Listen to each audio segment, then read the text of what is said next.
Hello everyone, स्वागत है आपके अपने YouTube channel online GK GS classes में। आज की क्लास में जो है हम लोग हिंदी काव्य खंड क्लास 12th का जो 9 नंबर चैप्टर पढ़े थे, जन जन का चेहरा एक, उसी का सब्जेक्टिव क्वेश्चन आंसर करने वाले हैं।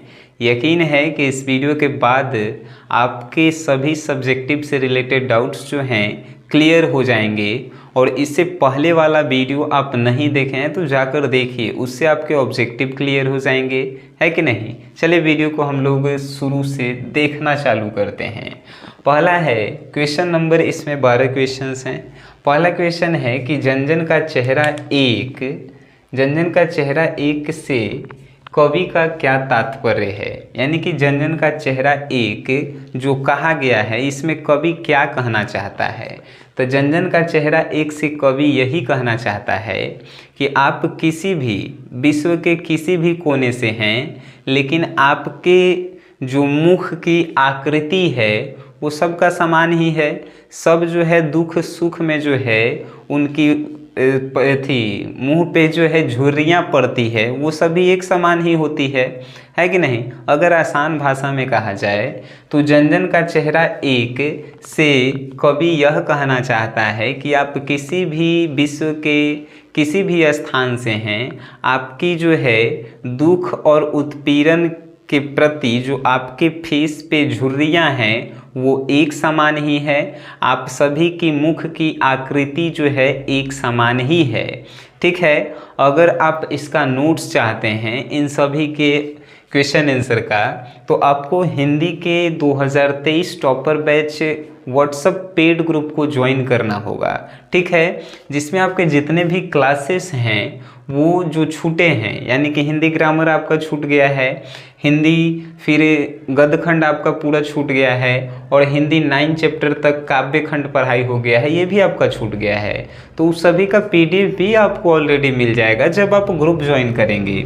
जुड़ने के लिए प्रोसेस क्या है, तो ये नंबर है 9608339424। इस नंबर पे आपको जो है फर्स्ट ऑफ ऑल पेमेंट करने होंगे।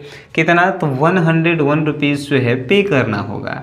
पे करने के बाद जो है पेमेंट का स्क्रीनशॉट, उसके बाद अपना नाम और डिस्ट्रिक्ट का नाम इसी नंबर पे जो है आप व्हाट्सअप करेंगे। उसके बाद जो है आपको नोट्स प्रोवाइड किया जाएगा और ग्रुप में ऐड कर दिया जाएगा। इंग्लिश का भी अगर लेना चाहते हैं तो इंग्लिश का भी यही प्रोसेस है। इंग्लिश में इंग्लिश ग्रामर ख़त्म हो गया है, इंग्लिश जो है प्रोज सेक्शन पूरा ख़त्म हो गया है, और हिंदी जैसे ही ख़त्म होगा इंग्लिश को जो पोएट्री सेक्शन है उसका भी हम लोग ख़त्म कर देंगे। इंटरेस्टेड जो लोग हैं वही लोग लेंगे, बाकी आप यूट्यूब पे पढ़ सकते हैं, वहाँ से भी नोट्स बना सकते हैं। चलिए नेक्स्ट क्वेश्चन है कि बंधी हुई मुट्ठियों का क्या लक्ष्य है, बताइए। बंधी हुई मुट्ठियों का यह लक्ष्य है कि कोई भी व्यक्ति अपने कार्य के प्रति जब संकल्प लेता है, जब उसमें आक्रोश पैदा होता है, तो वो अपने मुट्ठी को जो है बांध लेता है। फॉर एग्जाम्पल, आप कह रहे हैं कि हम आईएएस बनेंगे, आज आप में पूरा जोश है, तो आपका मुट्ठी खुद ब खुद बन जाएगा, है कि नहीं। तो कोई भी व्यक्ति जब अपने लक्ष्य के लिए संकल्प मतलब समझते हैं, वादा करता है और पूरे जोश के साथ करता है, तो उसकी मुट्ठियाँ बंध जाती है। यानी कि बंधी हुई मुट्ठियों का यही लक्ष्य होता है कि अपने लक्ष्य को पाने के लिए संकल्पशील होना पूरे जोश के साथ। बस यही आंसर था। नेक्स्ट क्वेश्चन 3 नंबर है कि कवि ने सितारे को भयानक क्यों कहा है, सितारे का इशारा किस ओर है। आंसर तनी समझिएगा। कवि ने सितारे को भयानक क्यों कहा है और सितारे का इशारा किस ओर है। तो इसका आंसर यहाँ से हम लिखना शुरू करेंगे कि सितारे का इशारा जो है कवि ने विश्व के सभी जनता की ओर किया है, कि जितने भी विश्व में जनता हैं, लोग हैं, वो सभी जो हैं सितारे के समान हैं, ठीक है। और कवि ने सितारे को भयानक क्यों कहा है, तो कवि ने सितारे को भयानक इसलिए कहा है कि जनता जब तक खुश है, स्वस्थ है, तब तक सितारा के समान है। लेकिन अगर कोई जनता पे अत्याचार करता है तो वो जो है जनता भयानक रूप धारण कर लेता है। और जब जनता भयानक धारण कर लेगा रूप, तो समझ रहे हैं, बड़ा बड़ा लीडर के तो पसीना छुड़ा देता है। चलिए नेक्स्ट क्वेश्चन, नदियों की वेदना का क्या कारण है, आप बताइए। आवाज़ में थोड़ा प्रॉब्लम अगर हुए तो आप समझ सकते हैं। नदियों की वेदना का क्या कारण है? नदियों की वेदना का कारण है कि नदियाँ, वेदना मतलब होता है दर्द होना, ठीक है। तो नदियों की वेदना काहे होती है? तो नदियाँ अपने लगातार प्रवाह को बनाए रखने के लिए, यानी कि लगातार बहने के लिए संघर्ष करते रहती है कि नहीं। तो यही तो नदियों की वेदना का कारण है कि लगातार वो बहने के लिए संघर्ष करते रहती है, यही नदी का वेदना का कारण है। इसके माध्यम से कवि यह कहना चाहते थे कि लोग, विश्व में जितने भी लोग हैं, वो अपने जीवन को लगातार ऊंचे स्थान पर ले जाने के लिए संघर्ष करते रहते हैं, ठीक है। लेकिन इसमें आपको आंसर लिखना है, वो आप समझ गए कि क्या लिखना है, कि नदियों की वेदना का क्या कारण है। तो नदियों की वेदना का कारण है कि नदियाँ जो हैं लगातार बहने के लिए, प्रवाहित होने के लिए संघर्ष करते रहती है, जिससे उसको वेदना होता है कि नहीं। स्पष्ट करें, अर्थ स्पष्ट करें। अगर आप देखे होंगे इसका क्लास, आप देखे होंगे, नहीं देखें तो जाकर देखिए। लिखिए जन जन का चेहरा एक बाइसनी सर, वो आपको क्लासेस मिलेंगे, ठीक है। देखिए पहला है कि आशामयी लाल लाल किरणों से अंधकार चीरता सा मित्र का स्वर्ग एक जो है अर्थ स्पष्ट करना है। यहाँ पे दो क्वेश्चंस कभी कभी रहता है, कभी कभी कहता है कि व्याख्या करें। व्याख्या कहने का मतलब होता है कि आप चैप्टर के राइटर के नाम लिखिए, चैप्टर का नाम लिखिए, उसका पूरा डिटेल दीजिए। लेकिन अर्थ कहने का मतलब होता है इस लाइन का सिर्फ अर्थ क्या है वो आपको बताना है। फॉर एग्जाम्पल, आशामयी लाल लाल किरणों से अंधकार चीरता सा मित्र का स्वर्ग एक, इसका अगर आपसे आंसर पूछा जाए तो आप क्या देंगे इसका आंसर? तो आशामयी लाल लाल किरणों से अंधकार चीरता सा मित्र का स्वर्ग एक, इसका यही एक अर्थ है। ऐसे लिखेंगे कि इन पंक्तियों का यह अर्थ है कि जब व्यक्ति जो है दुख से, अत्याचार से अपने आप को जो है संघर्षशील बनाता है, जब दुख बहुत ज़्यादा हो जाता है, अत्याचार लोग उस पर ज़्यादा करने लगते हैं, तो जब वो एक डिप्रेशन में जाता है, तो डिप्रेशन में से जो है उसको आशा, यानी आशा जब होती है कि नहीं हम कभी न कभी इस डिप्रेशन से निकलेंगे, तो वो जो है एक सूर्य के प्रकाश के किरण की तरह होता है जो अंधकार को कैसे चीरता है। उसी तरह आप आशा बनाए रखे हुए हैं कि हम जो है एक ना एक दिन इस दुख और उत्पीड़न को जो है ज़रूर हराएंगे, तो वही जो है आपके जीवन का सफलता का कारण है। लेकिन यहाँ पे समझाए हैं हम, लेकिन आपको लिखना है। लिखना कैसे है? तो इन पंक्तियों का यह अर्थ है कि कवि कहता है कि जब लोग अपने दुख और उत्पीड़न से अंधकार की ओर चल जाते हैं, तो वो जब उनके मन में जब एक आशाएं उत्पन्न होती है, तो वो आशा जो है उस व्यक्ति को स्वर्ग के रूप में जो है विराजमान करवाता है, ठीक है। यही इसका जो है अर्थ है।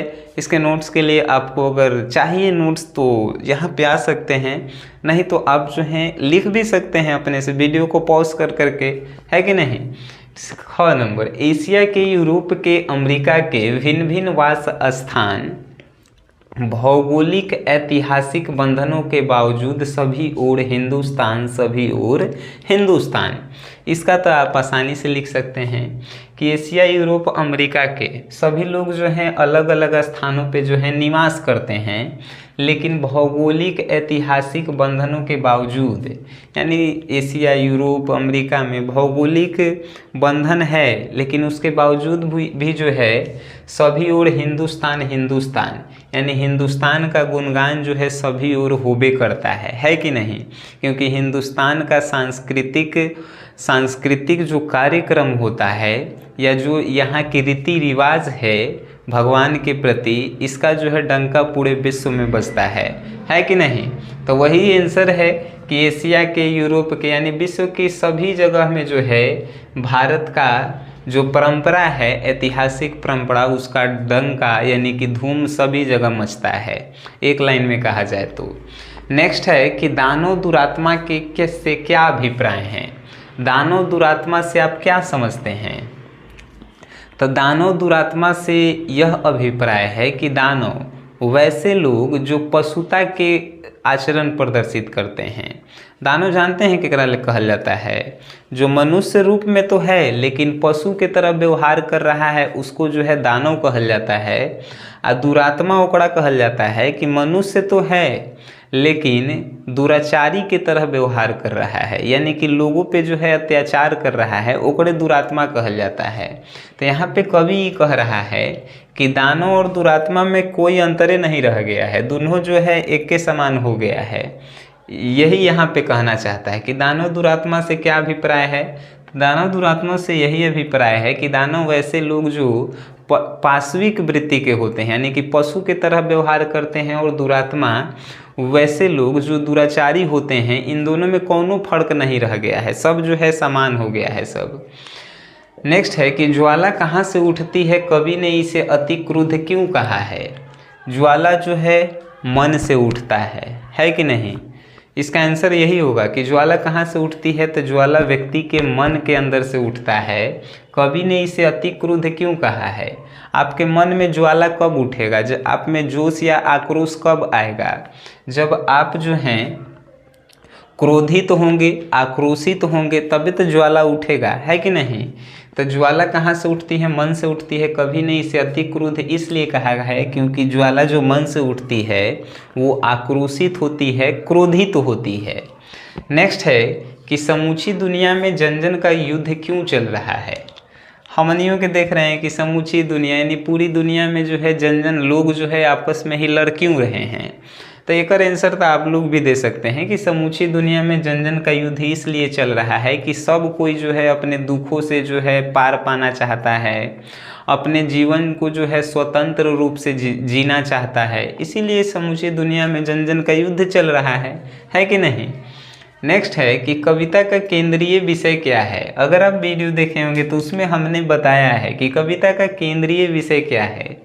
कविता का केंद्रीय विषय है कि उत्पीड़ित जनता से, ठीक है, यानी कविता उसी जन का चेहरा एक कवि लिखने के पीछे एक रीजन था कि कवि ने जब विश्व में भ्रमण किया और देखा कि जनता लोग जो हैं कहीं ऐसे हैं कभी वैसे हैं, तो उन्हीं के दुख के ऊपर उन्होंने ये कविता लिख दिया। तो कविता का केंद्रीय विषय क्या है? तो कविता का केंद्रीय विषय है उत्पीड़ित जनता, ठीक है, उत्पीड़ित जनता जो है कविता का केंद्रीय विषय है। नेक्स्ट है प्यार का इशारा और दूध का दुधारा से क्या तात्पर्य है? प्यार का इशारा का है का मतलब कि प्रेम से किसी कार्य का होना, और दूध का दुधारा कहने का मतलब कि वो प्रेम से नहीं हो रहा है। तो इससे क्या तात्पर्य है? तो इसका आंसर हम लिखेंगे कि प्यार का इशारा और दूध का दुधारा से यह तात्पर्य है कि कवि कहना चाहता है कि जो गंगा में या गंगा, इरावती, गंडक, कोनो नदी में जो पानी बहती है वो जो है प्रेम का संगम होता है। पानी जब उसकी बहती है तो उसमें प्रेम का संगम होता है। देखिएगा, प्रेम का संगम होगा तो पानी एकदम शांत तरीक़ा से बहते रहेगी। लेकिन कभी कभी जो है नदियों के पानी में आक्रोश भी देखने को मिलता है, यानी नदियों के पानी दूध के दुधारल नहीं है, कभी कभी वो आक्रोशित भी हो जाती है। आक्रोशित होती है तबे तो बाढ़ आता है कि नहीं? तो प्यार का इशारा और दूध का दुधारा से यही तात्पर्य है कि नदियों का पानी जो है कभी कभी नदियों का पानी प्रेम का एक संगम है, यानी प्यार का इशारा है, लेकिन कभी कभी ये जो है आक्रोश का भी जो है इस संगम है, यानी कि आक्रोशित भी हो जाती है। यही तात्पर्य है इसका। उसी प्रकार मनुष्य भी होता है। 11 नंबर है कि पृथ्वी के प्रसार को किन लोगों ने अपनी सेनाओं से गिरफ्तार कर रखा है? इहो अब आंसर बतावे पड़े तो समझिए कि हमारा पढ़ावे नहीं आता है। आप लोगों को उसी क्लास में बताया गया है, पिछले क्लास में। पृथ्वी के प्रसार को किन लोगों ने अपनी ओर सेनाओं से गिरफ्तार कर रखा है? तब पृथ्वी के प्रसार को अत्याचारी लोगों ने, दानव लोगों ने, दुरात्मा लोगों ने अपनी सेनाओं से जो है गिरफ्तार कर रखा है। ये तो आंसर है। नेक्स्ट है 12 नंबर कि कविता की पंक्ति पंक्ति का अर्थ स्पष्ट करते हुए भावार्थ लिखें।